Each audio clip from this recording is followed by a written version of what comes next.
Marilah kita datang ke hadirat Tuhan dengan penuh ucapan syukur untuk kasih setia-Nya, penyertaan-Nya, dan perlindungan-Nya dalam kehidupan kita yang senantiasa Ia berikan. Ialah Bapa kita, Allah kita, penolong hidup kita dan penuntun hidup kita. Ia telah mencurahkan Roh Kudus untuk diam dalam hati kita. Biarlah Roh Kudus memenuhi kita, mengubahkan kita dan menyembah. Mari kita menyembah Dia yang kudus dan mulia. Allah Roh Kudus penuhi kami.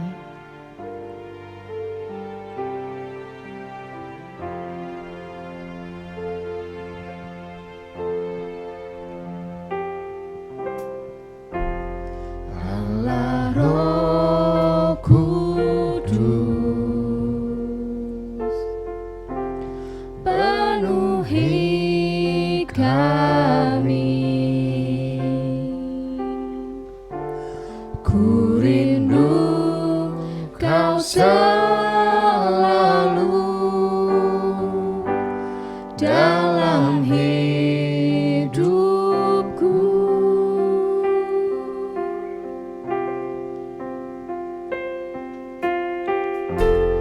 Allah Roh Kudus,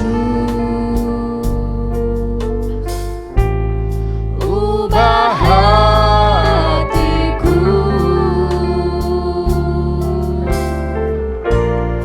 jelikanku, jamalah ku rindu hadiratmu. Ku sembah kudus, kudus, kuduslah Tuhan, dan ku sanjung Kau mulia, mulia bagimu Tuhan. Allah Roh Kudus penuhi kami. Allah Roh Kudus penuhi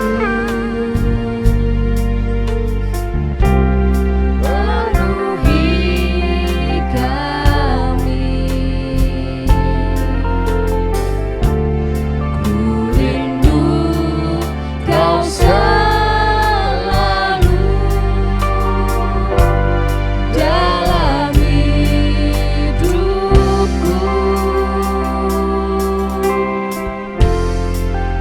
Allah Roh Kudus, ubah hatiku, jelikanku, jamalah ku rindu hadiratmu. Ku sembah kudus, kudus, kuduslah Tuhan, dan ku sanjung Kau mulia, mulia bagimu Tuhan. Ku sembah kudus, kudus, kuduslah Tuhan, dan ku sanjung Kau mulia, mulia bagimu. Kepada hamba-Nya.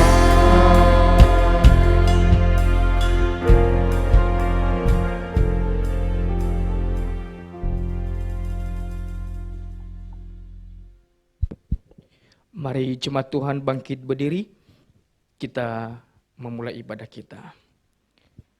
Masuklah, marilah kita sujud menyembah kepada Tuhan.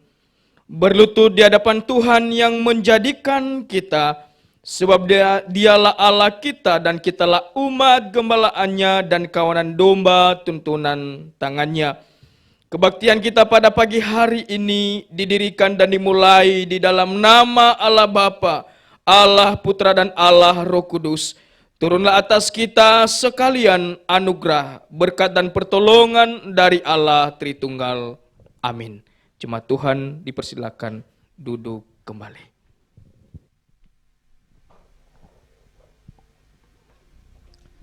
Mari kita menyembah Dia lebih lagi. Mari kita bersama-sama merendahkan diri di hadapannya. Membawa hancur hati kita, segala pergumulan kita, segala kerinduan kita. Dan biarlah Tuhan menjadikan kita satu, sama seperti Ia dan Bapa adalah satu. Biarlah Ia memakai kehidupan kita sebagai alat untuk kemuliaan-Nya, sebagai bukti nyata dari kasih-Nya. Jadikan kami satu Tuhan, jadikan kami satu.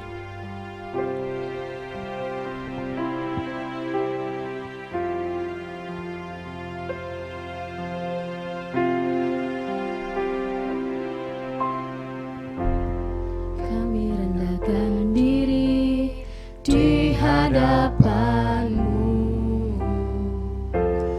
membawa hancur hati saat berseru, agar kami saling melengkapi tubuh-Mu, seperti Kau dan Yesus adalah satu. Kami rendahkan diri di hadapan-Mu, membawa hancur hati saat berseru, agar kami saling melengkapi tubuh-Mu, seperti Kau dan Yesus adalah satu. Jadikan kami satu, seperti kerinduan-Mu, agar dunia tahu bukti nyata dari kasih-Mu. Sebelum kami pergi memberitakan kasih-Mu, mulailah dari kami lebih dulu. Jadikan kami satu. Kami rendahkan diri di hadapan-Mu. Kami rendahkan diri di hadapan-Mu, membawa hancur hati saat berseru, agar kami saling melengkapi tubuh-Mu, seperti Kau dan Yesus adalah satu. Jadikan kami satu, seperti kerinduan-Mu, agar dunia tahu bukti nyata dari kasih-Mu. Sebelum kami pergi memberitakan kasih-Mu, mulailah dari kami lebih dulu. Jadikan kami satu, jadikan kami satu Tuhan. Jadikan kami satu, seperti kerinduan-Mu, agar dunia tahu bukti nyata dari kasih-Mu. Sebelum kami pergi memberitakan kasih-Mu, mulailah dari kami lebih dulu. Jadikan kami satu. Jadikan kami satu. Jadikan kami satu. Dengan penuh kerendahan hati, marilah kita mengaku segala dosa-dosa kita di hadapan Tuhan. Ia akan mengampuni segala dosa dan kesalahan kita, karena Ialah Allah yang Maha Pengasih dan Maha Penyayang. Tuhan, ini kami Tuhan datang ke hadirat-Mu Tuhan, dengan hancur hati kami Tuhan. Kami tahu Tuhan, kami banyak melakukan kesalahan, baik yang kami sadar maupun tidak kami sadari ya Tuhan. Ampuni Tuhan, ampuni kami ya Tuhan. Biarkan Engkau tetap menuntun kami di jalan-Mu yang benar Tuhan. Biarkan Engkau saja yang selalu menerangi kami ya Tuhan. Terima kasih Tuhan, terima kasih Tuhan. Ya dalam nama-Mu kami sudah berdoa.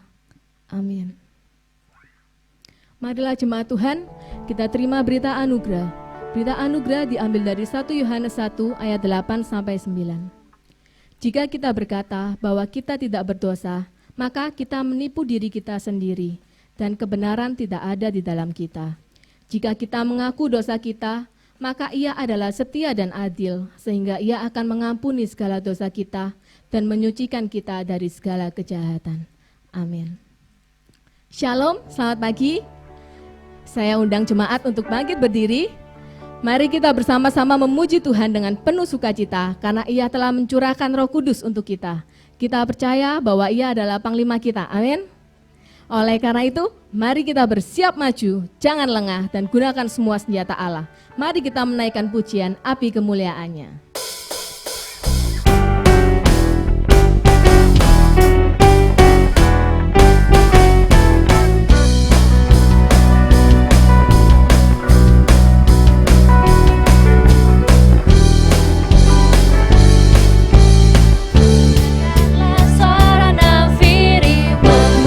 Semua umatnya dari seluruh penjuru bumi datang untuk menyembah Dia. Dengarkanlah suara nafiri memanggil semua umatnya. Gereja Tuhan bersatu kini mengangkat tinggi panjinya. Bersiap maju janganlah lengah, Yesus Panglima kita. Gunakan semua senjata Allah dalam kuasa Roh Kudus. Api kemuliaan-Nya tercurah dari surga, penuhi kami semua. Bangkitlah gereja-Nya, api kemuliaan-Nya tercurah dari surga. Beritakan pada dunia bahwa Yesuslah Raja, segala Raja. Dengarkanlah suara nafiri. Dengarkanlah suara nafiri memanggil semua umatnya dari seluruh penjuru bumi datang untuk menyembah Dia. Dengarkanlah suara nafiri memanggil semua umatnya. Gereja Tuhan bersatu kini mengangkat tinggi panjinya. Bersiap maju janganlah lengah, Yesus Panglima kita. Gunakan semua senjata Allah dalam kuasa Roh Kudus. Api kemuliaan-Nya tercurah dari surga, penuhi kami semua. Bangkitlah gereja-Nya, api kemuliaan-Nya tercurah dari surga. Beritakan pada dunia bahwa Yesuslah Raja. Api kemuliaan-Nya tercurah dari surga, penuhi kami semua. Bangkitlah gereja-Nya, api kemuliaan-Nya tercurah dari surga. Beritakan pada dunia bahwa Yesuslah Raja, segala Raja.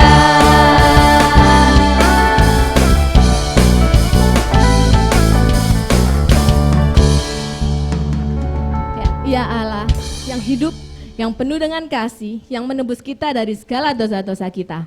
Mari kita menyatakan, sungguh nyata kasih-Mu Tuhan, seindahnya pelangi, secerahnya mentari.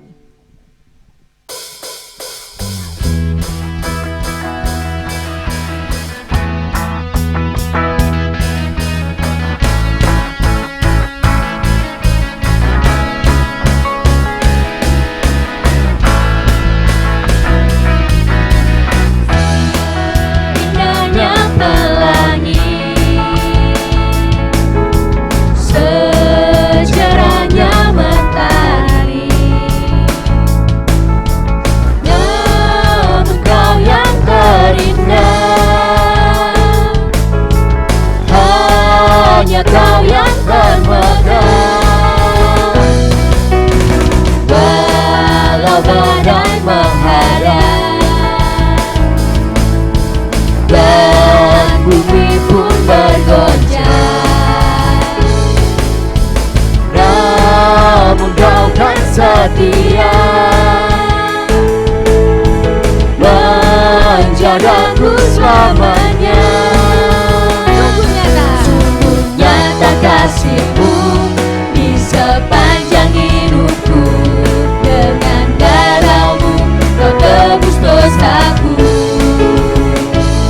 Sungguh nyata kasih-Mu di sepanjang hidupku, dengan hatiku hanyalah untuk-Mu.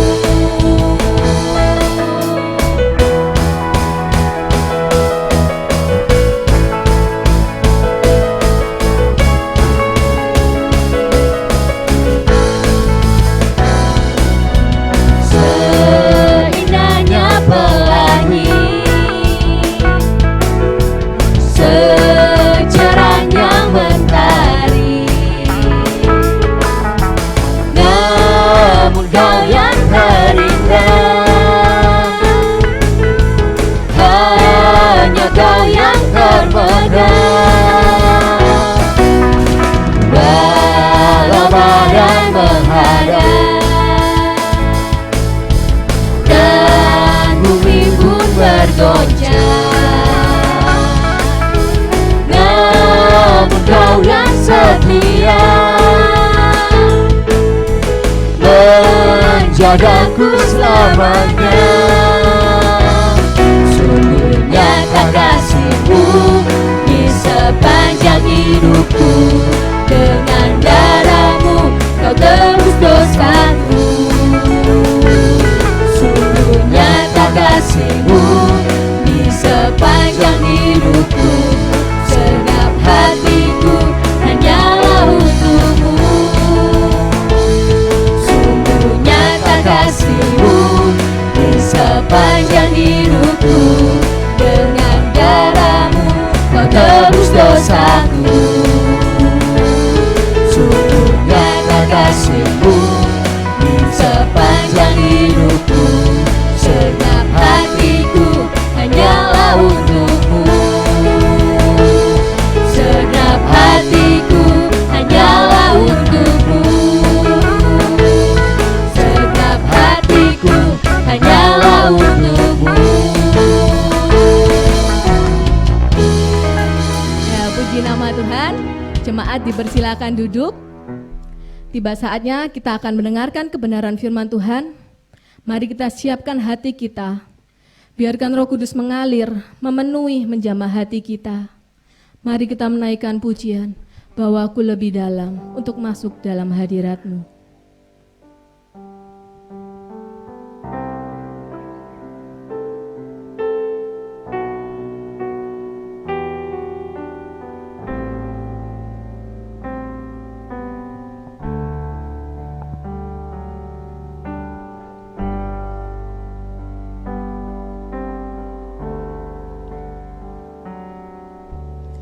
Bawaku lebih dalam,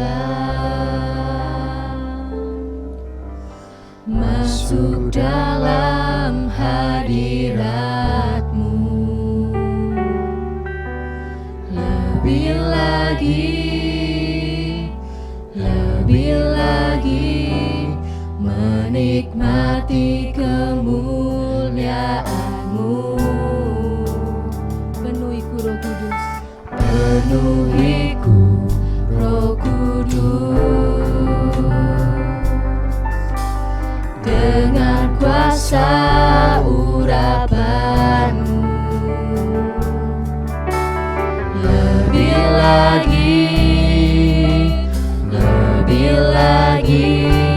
sampai Roh-Mu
Kita berdoa.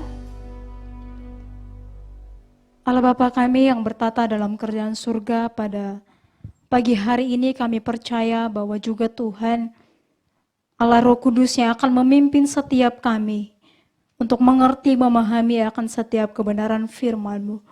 Mampukan kami Tuhan untuk menghidupi setiap kebenaran firman-Mu. Waktu kami pada pagi hari ini kami serahkan sepenuhnya ke dalam tangan-Mu. Di dalam nama Tuhan Yesus, kami siap mendengarkan kebenaran firman-Mu. Haleluya, amin. Shalom jemaat yang dikasihi Tuhan. Pada pagi hari ini kita bersyukur kita dipertemukan kembali dan belajar bersama-sama tentang kebenaran firman Tuhan. Dan pada saat ini kita akan membahas mengenai buah roh. Tema kita pada pagi hari ini yaitu mengenai buah roh. Dan kita akan melihat bahwa buah roh merupakan satu tanda atau ciri bagi setiap kita, orang-orang yang sudah mengalami pertobatan, orang-orang yang sudah mengalami dan menerima Kristus di dalam kehidupan setiap kita. Bapak Ibu Saudara yang terkasih, kita tahu bahwa sebuah pohon akan dinilai dari buah yang dihasilkan. Ketika pohon itu menghasilkan buah yang baik, otomatis akan dikatakan bahwa pohon itu juga baik. Tetapi sebaliknya, jika seandainya pohon itu menghasilkan buah yang kurang baik, otomatis pohon tersebut juga tidak baik. Dan demikian juga di dalam kehidupan kita. Kita seperti pohon tersebut akan terlihat dari buah, dari tindakan, dari perbuatan yang kita lakukan di dalam kehidupan kita sehari-hari.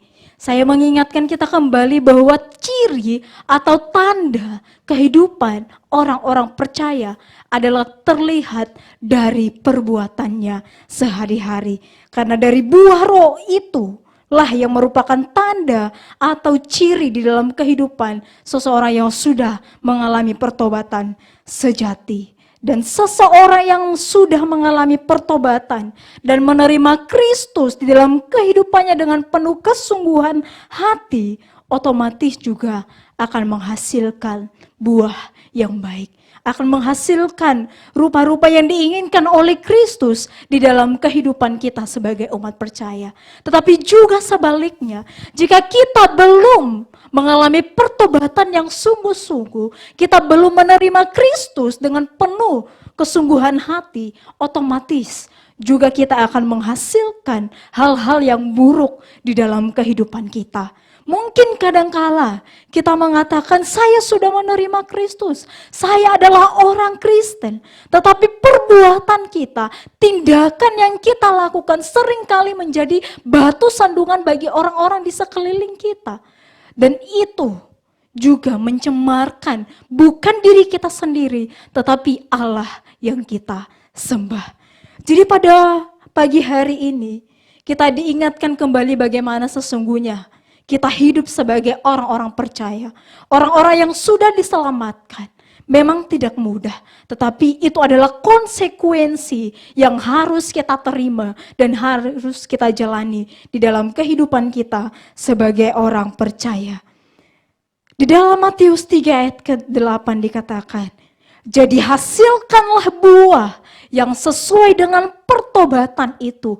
Hasilkanlah buah, mari kita menghasilkan buah yang sesuai pertobatan yang sudah kita alami. Yang kita mengalami pertobatan yang sejati, yang sungguh-sungguh kita alami di dalam kehidupan kita sebagai orang percaya yang sudah mengenal Kristus. Oleh karena itu, buah apa yang akan kita hasilkan? Seperti apa yang akan kita alami dan yang akan kita perlihatkan kepada orang-orang yang ada di luar sana dan yang ada di sekeliling kita, yang ada di dalam keluarga kita. Baik kita sebagai seorang istri, buah apa yang akan kita hasilkan? Tindakan apa yang akan terjadi dalam keluarga kita, rumah tangga kita? Apa yang menjadi sikap kita sebagai seorang ibu, sebagai seorang istri, dan juga kita sebagai seorang suami? Tindakan apa yang akan kita lakukan? Dan apakah perbuatan kita juga sudah mencerminkan seperti yang Tuhan inginkan di dalam kehidupan kita? Dan kita melihat bahwa pastinya tidak terlepas buah yang akan kita hasilkan yang tertulis di dalam Galatia 5 ayatnya yang ke-16 hingga ayatnya yang ke-26. Tetapi saya akan fokus ke dalam ayatnya yang ke-22 saja hingga ayatnya yang ke-25. Mari kita buka Alkitab kita bersama-sama dan saya akan membacanya bagi setiap kita. Silakan Bapak Ibu Saudara menyimaknya di Alkitabnya masing-masing. Sekali lagi Galatia 5 ayatnya 22 hingga ayatnya yang ke-22 hingga ayatnya yang ke-25. Saya akan membacanya. Tetapi buah roh ialah kasih, sukacita, damai sejahtera, kesabaran, kemurahan, kebaikan, kesetiaan, kelemah lembutan, penguasaan diri. Tidak ada hukum yang menentang hal-hal itu. Barang siapa menjadi milik Kristus Yesus, ia telah menyalibkan daging dengan segala hawa nafsu dan keinginannya. Di ayat yang ke-25, jikalau kita hidup oleh roh, baiklah hidup kita juga dipimpin oleh roh. Jikalau kita hidup di dalam roh, baiklah kita yang sudah mengalami pertobatan yang sejati juga seharusnya dipimpin oleh Roh Kudus. Itulah yang akan kita alami di dalam kehidupan kita. Dan seperti yang kita tahu, tadi ada beberapa rasa yang sudah disampaikan di dalam bagian ini, di dalam Galatia 5 ini. Kita melihat bahwa buah roh ini adalah satu kesatuan yang harus kita miliki di dalam kehidupan kita orang percaya. Satu buah yang menghasilkan 9 rasa. Bukan satu buah masing-masing memiliki rasa. Tidak, mari kita garis bawahi ini bahwa satu buah tetapi memiliki rasa yang berbeda-beda. Sungguh luar biasa.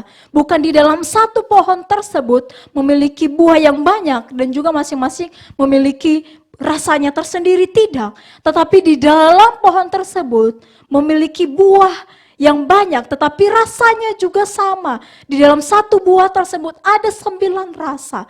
Jadi karena ini di dalam Alkitab ini merupakan bentuk tunggal, bersifat tunggal, bukan plural.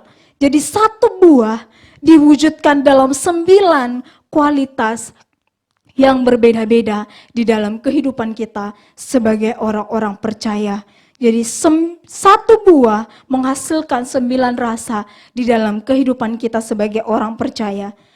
Tetapi kita tahu bahwa memiliki ini bukanlah hal yang mudah. Jadi ini tidak kita miliki secara bermusim juga di dalam kehidupan kita. Kita jangan berpikir bahwa hari ini saya memiliki kasih, saya tidak memiliki sukacita. Terus kemudian besok berganti, saya tidak memiliki kasih, saya cuma memiliki sukacita, saya cuma memiliki kesabaran. Tidak juga seperti itu. Tetapi ketika kita sudah mengalami pertobatan itu, otomatis ke-9 rasa ini sudah kita miliki dan akan kita miliki di dalam kehidupan kita. Jadi tidak bermusim, tidak berganti. Hari ini memiliki kasih, hari ini memiliki sukacita, tidak. Tetapi dalam hari yang sama itu kita seharusnya memiliki hal yang sama. Ke-9 rasa ini di dalam kehidupan kita. Jadi kita tidak memiliki secara bermusim atau dalam waktu yang berbeda-beda di dalam kehidupan kita. Tetapi kita tahu, saudara yang terkasih di dalam nama Tuhan, bahwa tidak mudah dan tidak cepat untuk menghasilkan dan hidup di dalam apa yang Tuhan inginkan di dalam kehidupan kita. Karena kita tahu bahwa di dalam Matius 26 ayat 41 dikatakan, roh memang penurut, tetapi daging itu lemah di dalam kehidupan kita.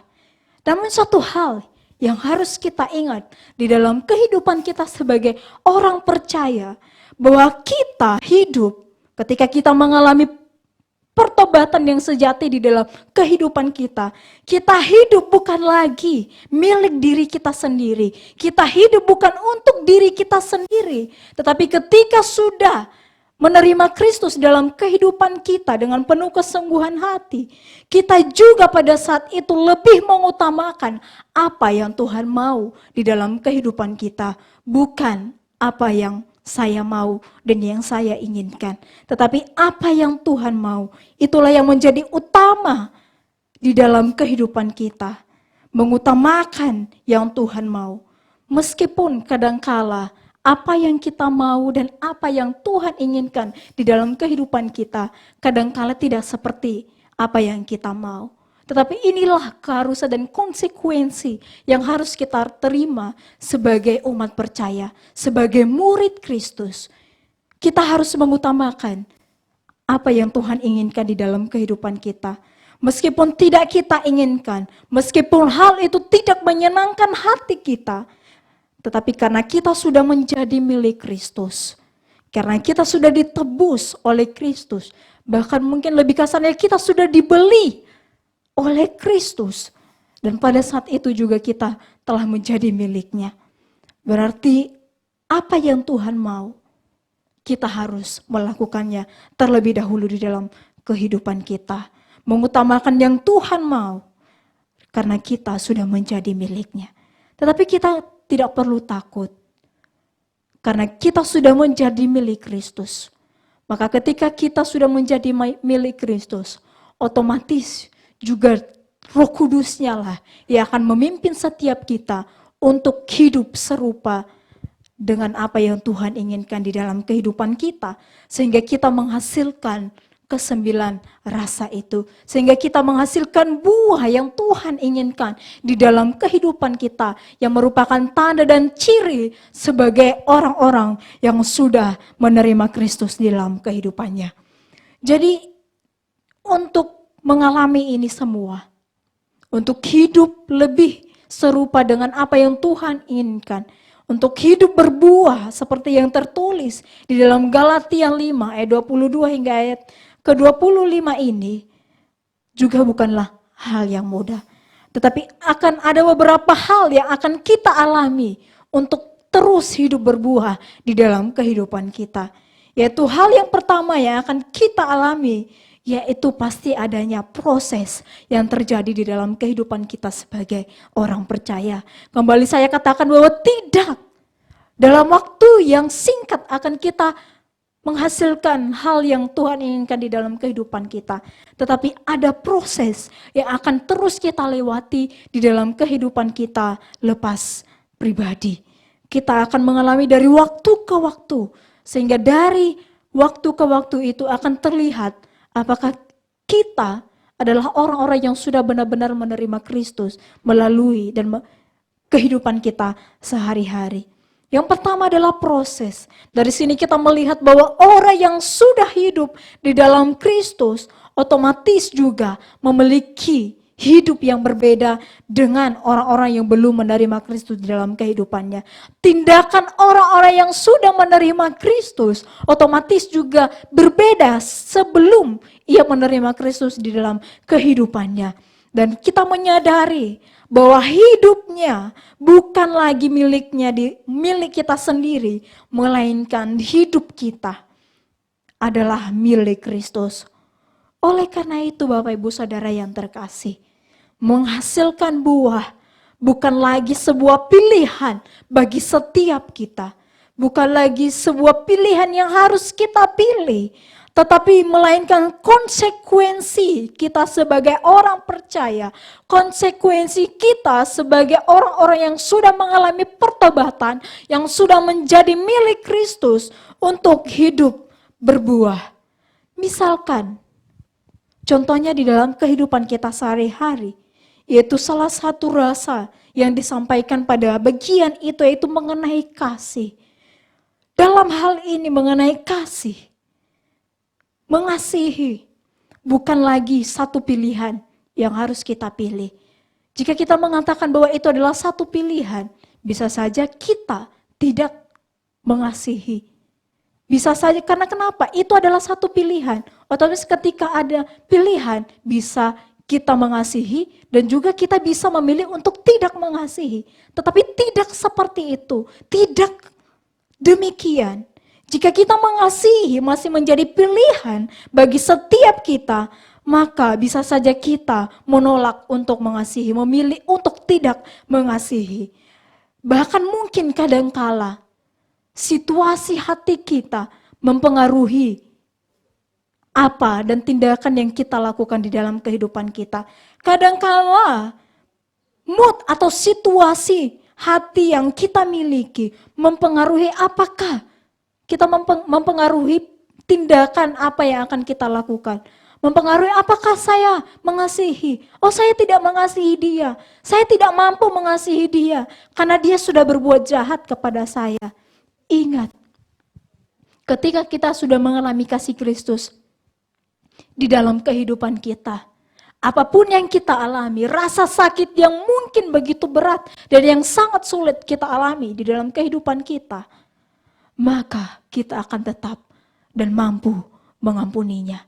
Karena Roh Kudus yang bekerja di dalam kehidupan kita, Roh Kudus yang akan memampukan kita dalam situasi apapun, dalam kondisi apapun, kita akan tetap dimampukan untuk mengasihi. Sehingga tidak ada lagi kata, Tuhan saya sulit mengasihi, saya tidak mampu mengasihi dia Tuhan. Tidak, Roh Kuduslah yang akan memampukan setiap kita, karena kita terlebih dahulu mengalami kasih Kristus itu di dalam kehidupan kita. Karena kasih Kristus itulah yang memampukan kita, menggerakkan kita untuk tetap mengasihi dalam situasi dan kondisi apapun. Dan bagaimanapun kondisi, situasi dan suasana hati yang kita miliki, akan tetap dimampukan untuk mengasihi. Begitu juga dengan hal yang lainnya. Tidak akan mempengaruhi rasa sukacita kita. Tidak akan mempengaruhi damai sejahtera dan kesabaran dan tindakan kebaikan lainnya. Bahkan hal-hal lainnya yang tercantum di dalam bagian ini tidak akan mempengaruhi. Karena semua itu bukan lagi menjadi pilihan bagi setiap kita. Tetapi keharusan atau konsekuensi yang harus kita jalani sebagai umat percaya. Ini bukan lagi suatu pilihan. Apakah kita akan melakukan hal tersebut? Dan memang ini adalah hal yang sulit untuk kita lakukan di dalam kehidupan kita sebagai orang percaya. Tidak mudah mengasihi orang-orang yang menyakiti kita. Tidak mudah bersuka cita, memiliki sukacita, memiliki hati yang gembira di dalam penderitaan yang kita alami. Dan otomatis juga akan sulit bagi kita untuk memiliki damai sejahtera karena tidak ada sukacita. Dan juga akan mempengaruhi bagaimana tindakan kita. Tidak akan mudah. Tetapi itu merupakan satu keharusan bagi orang percaya untuk menghasilkan buah roh. Sebagai konsekuensi hidup yang dipimpin oleh Roh Kudus di dalam kehidupan kita.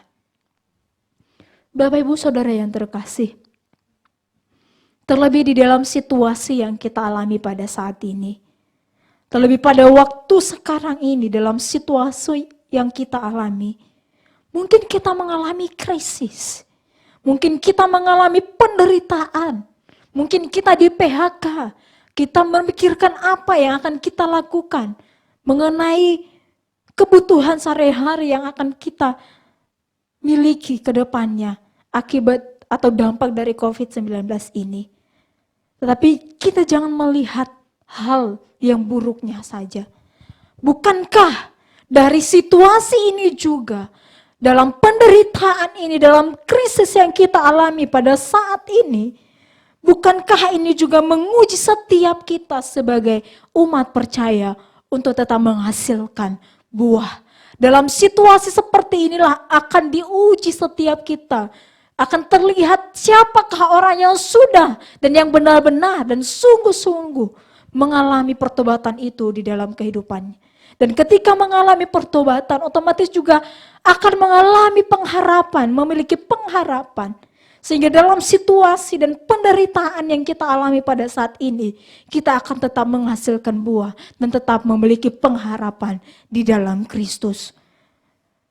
Dari ini akan terlihat seberapa jauh kita menghasilkan buah roh itu di dalam kehidupan kita. Dari penderitaan yang kita alami, dari situasi ini, apakah kita tetap mampu mengasihi? Apakah kita masih memiliki kasih itu di dalam kehidupan kita? Apakah dari penderitaan ini kita juga tetap bersuka cita walaupun kita tidak memiliki apa-apa.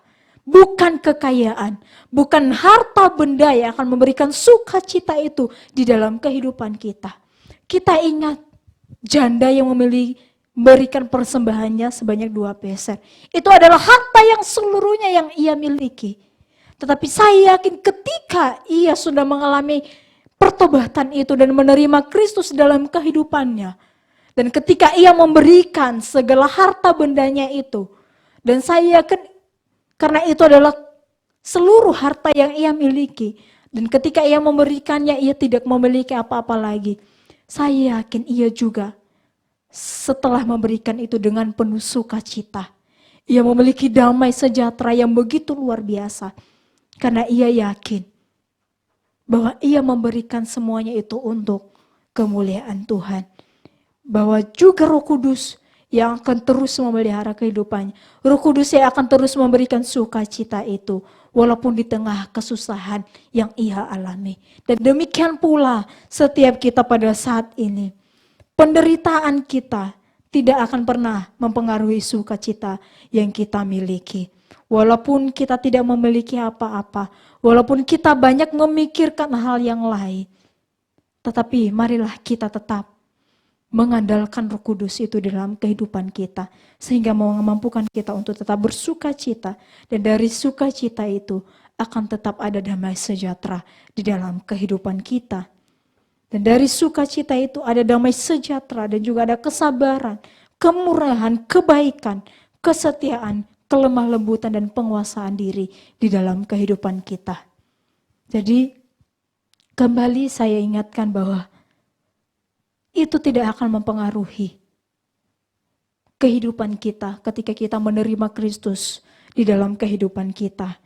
Buah yang kita miliki, buah yang kita hasilkan, yang akan terlihat di dalam kehidupan kita, tidak akan mempengaruhi oleh apapun, karena Roh Kuduslah yang akan memampukan setiap kita. Tapi kita akan memiliki semua itu, kita akan memilikinya dengan satu proses yang mungkin begitu lama, yang akan begitu panjang, yang akan kita alami di dalam kehidupan kita. Bukan satu rahasia lagi bahwa tumbuhan saja ketika ditanam tidak bertumbuh dan menghasilkan buah dalam sekejap. Tidak menghasilkan buah dan tumbuh begitu cepat.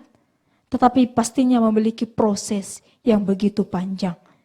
Demikian juga setiap kita sebagai orang percaya. Tidak akan menghasilkan buah dalam sekejap dan dalam waktu yang begitu cepat atau dalam waktu yang singkat. Tetapi kita akan bertumbuh dan menghasilkan buah dari waktu ke waktu. Meskipun memiliki proses yang panjang di dalam kehidupan kita, yaitu seumur hidup kita. Tetapi proses ini kita yakini bahwa akan juga memiliki arah dan tujuan yang jelas melalui pimpinan Roh Kudus di dalam kehidupan kita. Jadi berbicara mengenai apa yang Roh Kudus lakukan dalam kehidupan kita, bukan hanya mengenai karunia-karunia roh, tetapi juga bagaimana dan apa yang Roh Kudus lakukan di dalam kehidupan kita. Pekerjaan Roh Kudus begitu luas dalam kehidupan kita, dan termasuk dalam menghasilkan buah roh ini di dalam kehidupan kita sebagai orang percaya. Dan hal yang kedua yang akan kita alami, yang pertama tadi bahwa kita akan mengalami proses di dalam kehidupan kita untuk hidup berbuah sebagai orang-orang percaya. Dan hal yang kedua yaitu berserah dan mengizinkan Roh Kudus untuk berkarya di dalam kehidupan kita sebagai orang-orang percaya. Bahwa kita perlu tahu satu-satunya jalan untuk menghasilkan buah dan hidup menurut kebenaran firman-Nya adalah ketika kita membiarkan dan mengizinkan Roh Kudus itu berkarya di dalam kehidupan kita. Jika kita hanya berusaha mati-matian, tidak akan menghasilkan apa-apa. Jika kita mengandalkan pengetahuan kita, kekuatan yang kita miliki, pemahaman yang kita miliki, semuanya akan berakhir sia-sia. Tetapi pada saat ini kita diingatkan bahwa marilah kita membiarkan Roh Kudus itu bekerja di dalam kehidupan kita. Karena dialah yang akan memampukan kita dan akan menghasilkan buah yang pasti. Itu yang Tuhan inginkan di dalam kehidupan kita. Ketika kita sudah menyerahkan diri kita sepenuhnya di hadapan Tuhan, kita menyerahkan diri kita sepenuhnya kepada Allah yang merupakan juru selamat di dalam kehidupan kita, Dia jugalah yang akan menolong setiap kita untuk menghasilkan buah yang serupa dengannya. Ketika kita hidup di dalam Dia, otomatis kita juga akan dimampukan oleh Roh Kudus itu di dalam kehidupan kita. Seperti halnya yang dialami oleh Paulus. Kita tahu dan sudah mengenal bagaimana kehidupan Paulus sebelum menerima Kristus. Kita mengenal dia sebagai Saulus ketika ia belum menerima Kristus dan mengalami pertobatan di dalam kehidupannya. Jika kita melihat di dalam Kisah Para Rasul 7 dan juga kemudian di Kisah Para Rasul 8, kita melihat bagaimana dan apa yang dilakukan oleh Saulus pada saat itu sebelum ia mengalami pertobatan di dalam kehidupannya. Di dalam Rasul Paulus, di Kisah Para Rasul itu dikatakan bahwa tetapi Saulus berusaha membinasakan jemaat itu dan ia memasuki rumah demi rumah dan menyeret laki-laki dan perempuan keluar dan menyerahkan mereka untuk dimasukkan ke dalam penjara. Bahkan Saulus adalah salah seorang yang menyetujui untuk membunuh Stefanus. Yang awalnya, yang kita kenal Paulus sebagai Saulus sebelum ia mengenal Kristus. Ia begitu kejamnya membunuh dan menganiaya orang-orang percaya. Ia adalah orang yang menganiaya dan menyiksa orang-orang percaya dan menerima Kristus pada waktu itu. Tetapi apa yang terjadi Bapak Ibu? Ketika ia mengalami pertobatan itu, ia ditangkap oleh Allah. Apa yang terjadi dalam kehidupannya? Ia benar-benar berbalik 180 derajat, bukan 360 derajat. Kalau 360 derajat, maka sama saja berbalik lagi seperti apa yang ia lakukan sebelumnya. Ia benar-benar berubah. Bahkan ketika itu terjadi di dalam kehidupannya, ketika ia benar-benar berubah dan menerima Kristus dalam kehidupannya, ia tidak hanya menjadi seorang yang mengikut Kristus sebagai orang percaya, tetapi juga hal yang sangat luar biasa. Ketika ia mengenal Kristus itu di dalam kehidupannya dan melihat bagaimana karya Kristus dan apa yang telah Tuhan lakukan di dalam kehidupannya, ia juga menyerahkan hidupnya untuk melayani Tuhan. Dan kita tahu bahwa di dalam pelayanannya, ketika ia menerima Kristus yang awalnya ia menyiksa orang-orang, tetapi apa yang terjadi? Sebaliknya ia mengalami penyiksaan itu, ia mengalami penderitaan itu juga di dalam kehidupannya ketika ia menerima Kristus di dalam kehidupannya. Bahkan penderitaan dialaminya karena sudah mengenal Kristus dengan sungguh-sungguh di dalam kehidupannya. Dan itulah yang dikerjakan oleh Roh Kudus di dalam kehidupan Paulus. Kenapa ia mampu melakukan semua itu? Bukan karena ia hebat, bukan karena ia memiliki pengetahuan yang luas. Kita tahu bahwa Paulus bukanlah orang bodoh, tetapi ia mengandalkan Roh Kudus, ia mengandalkan pimpinan Roh Kudus di dalam kehidupannya. Sehingga dari waktu ke waktu di dalam pelayanannya, penderitaan, penganiayaan ia alami, tetapi ia tetap setia melayani Kristus.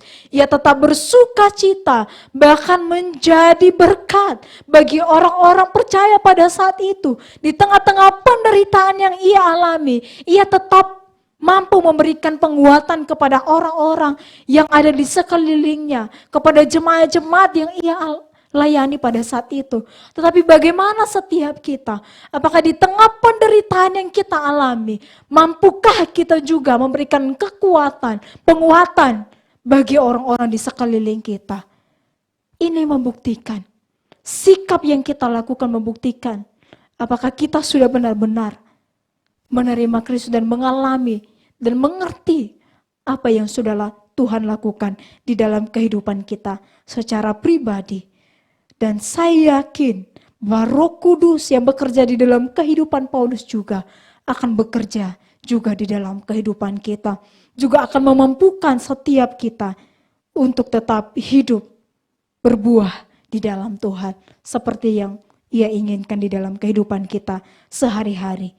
Seperti yang ditulis di dalam ayatnya yang ke-25 dikatakan, jikalau kita hidup oleh Roh, baiklah hidup kita juga dipimpin oleh Roh tersebut.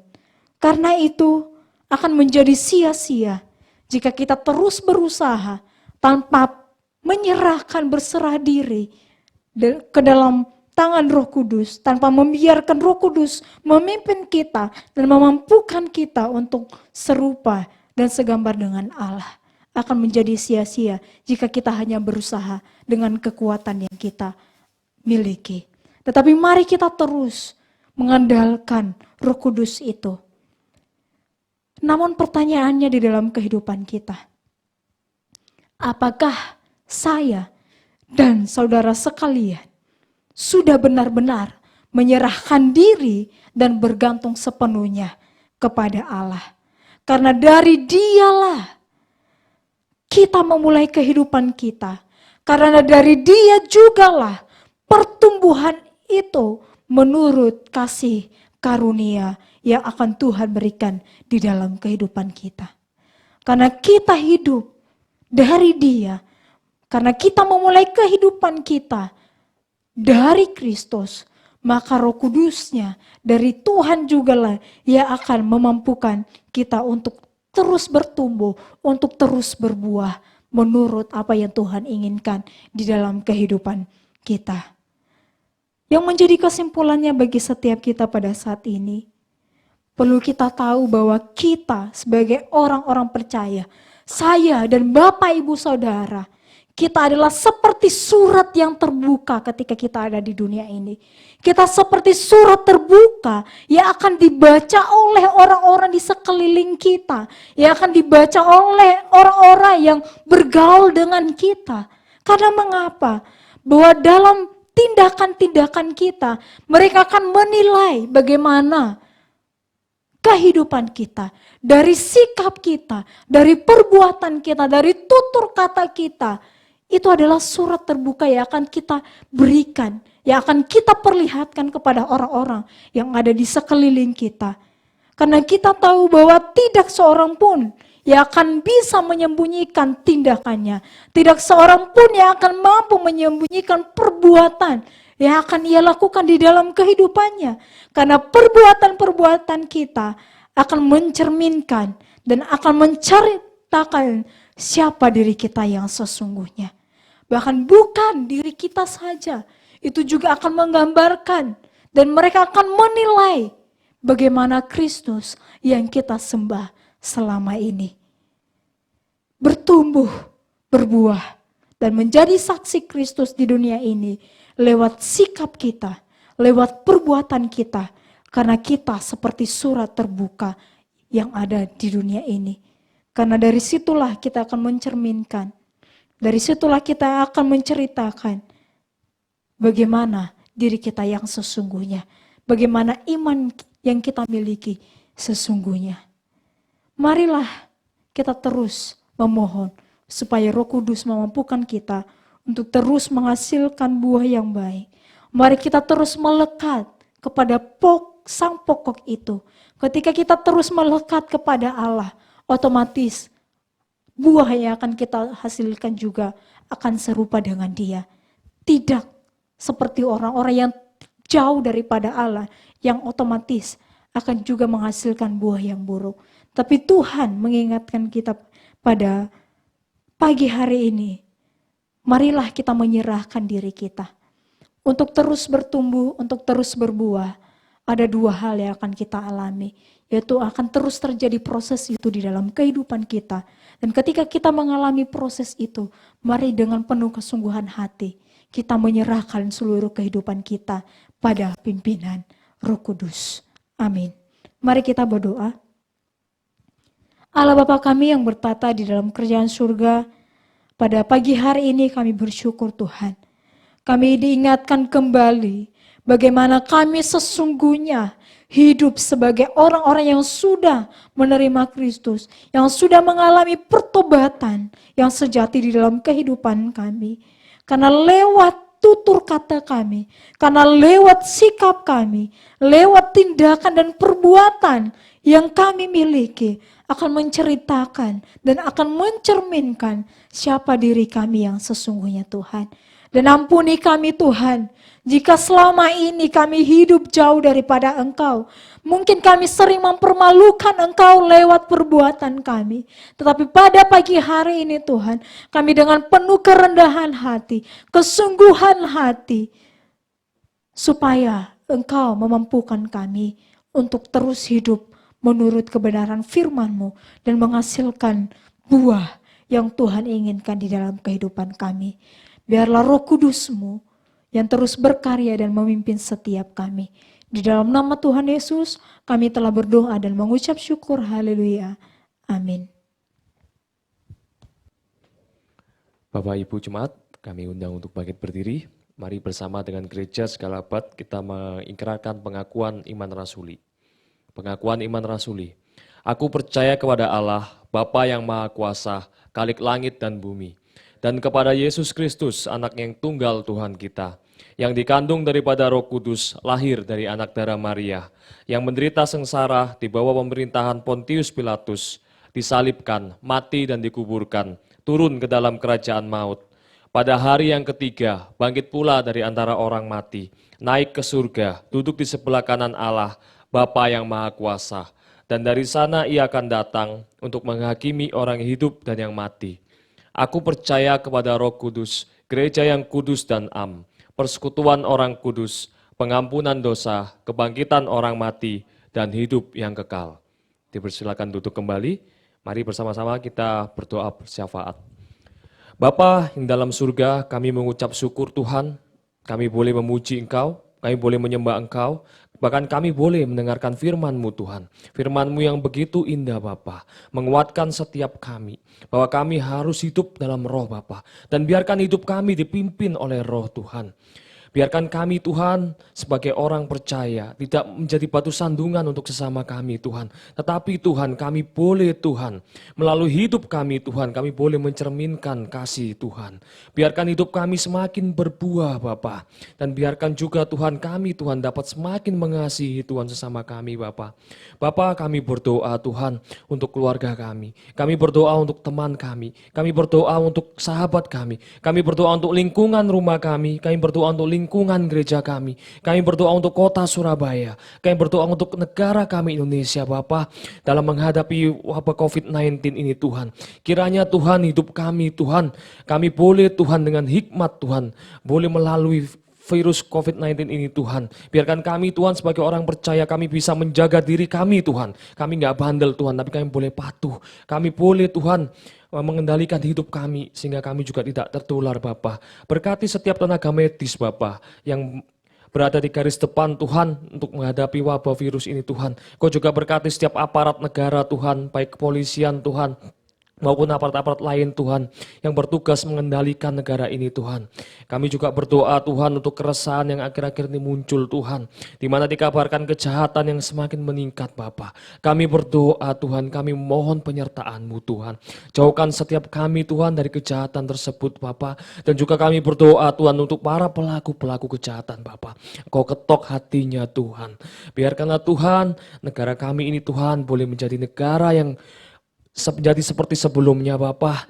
Biarkan tentang angka kejahatan juga boleh menurun Bapa. Dan juga Tuhan kami berdoa Tuhan untuk jemaat kami yang sakit Tuhan. Kami berdoa untuk Bapak Iwan, istri dari Ibu Elizabeth. Kami juga berdoa untuk Ibu Saniwati. Kami juga berdoa untuk Ibu Meliana. Biarkan Tuhan yang memberikan pemulihan Tuhan. Karena kami percaya Allah adalah Allah yang memelihara kami. Allah adalah Allah yang memulihkan setiap kami. Kami juga berdoa Tuhan untuk program gereja kami Tuhan selama sepekan Bapak. Di mana Tuhan ada recording online Bapak. Di mana Bapak ada persekutuan-persekutuan wanita, persekutuan MPFD, persekutuan youth. Kami berdoa Bapak untuk setiap hamba-hambamu yang melayani, setiap anak-anak yang terlibat dalam pelayanan ibadah tersebut Tuhan. Engkau terus berikan kesehatan, Engkau terus berikan kekuatan, terlebih Engkau juga berikan Tuhan hati yang haus dan rindu Tuhan yang terus melayani Engkau Bapa. Terima kasih Bapa. Inilah pokok-pokok doa kami Tuhan yang jauh dari sempurna, dan biarkan Tuhan yang menyempurnakan saja Bapa. Di dalam nama Tuhan Yesus kami berdoa dan kami mengucap syukur. Haleluya. Amin. Terima kasih untuk hambanya yang telah menyampaikan kebenaran firman Tuhan yang sungguh memberkati. Tiba saatnya kita akan memberikan yang terbaik bagi Tuhan. Mari kita menyiapkan persembahan kita. Untuk persembahan dapat ditransfer di rekening di bawah ini. Dan bagi jemaat yang berhalangan untuk transfer, bisa menghubungi Evangelis Samadaya atau Saudari Wika. Mari kita menaikkan pujian, ada satu sobatku yang setia, yang tak pernah meninggalkan diriku.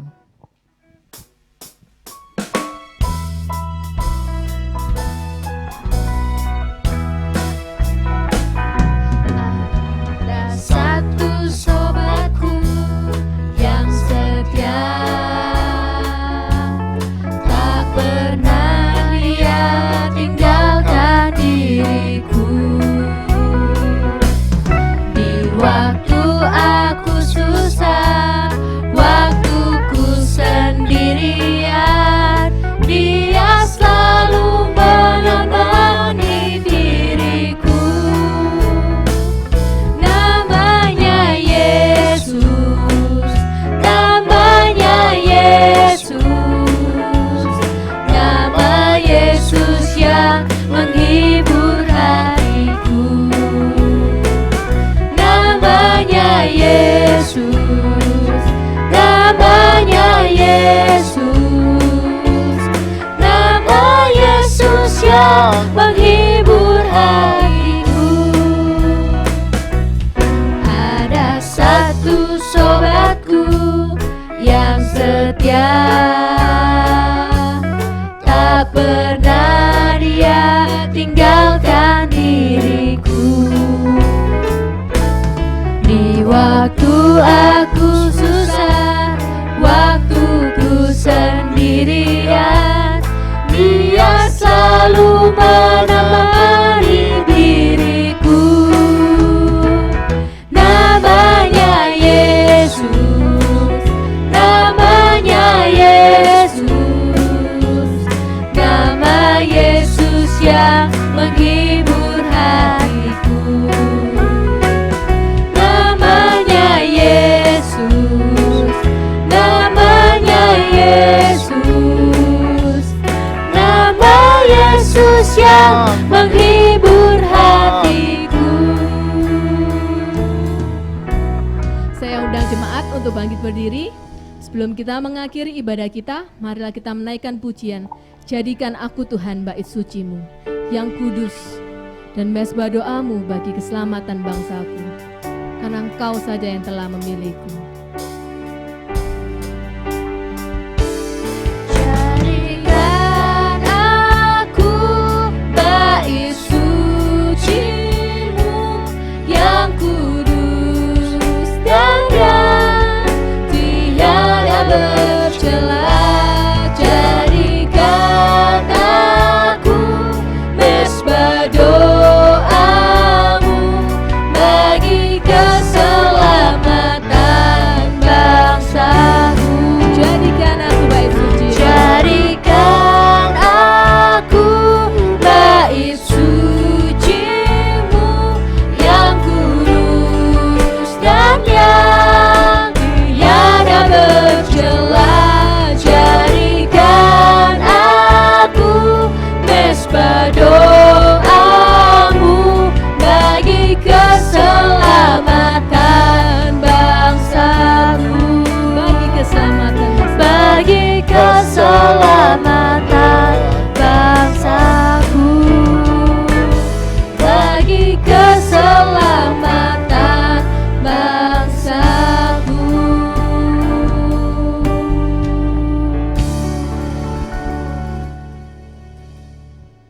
Kita nyanyikan doksologi.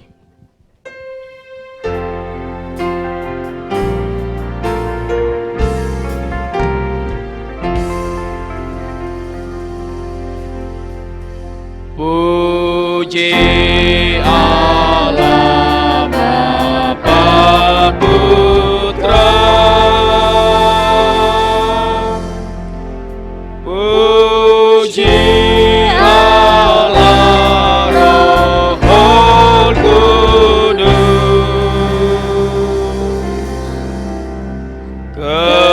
ketiganya yang esa.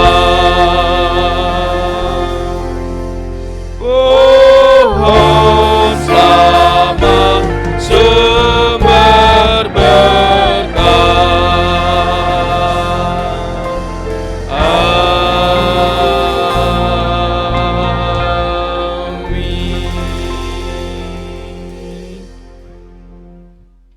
Mari kita pulang dan kita mengerahkan hati kita kepada Tuhan. Dan kita terus percaya bahwa pertolongan kita sumber berkat dari Dia sendiri. Mari kita pulang dan kita menerima berkat Tuhan. Tuhan memberkati kita dan melindungi kita. Tuhan menyinari wajah-Nya kepada kita dan memberi kita kasih karunia. Tuhan menghadapkan wajah-Nya kepada kita dan memberi kita damai sejahtera mulai dari sekarang sampai selama-lamanya. Amin.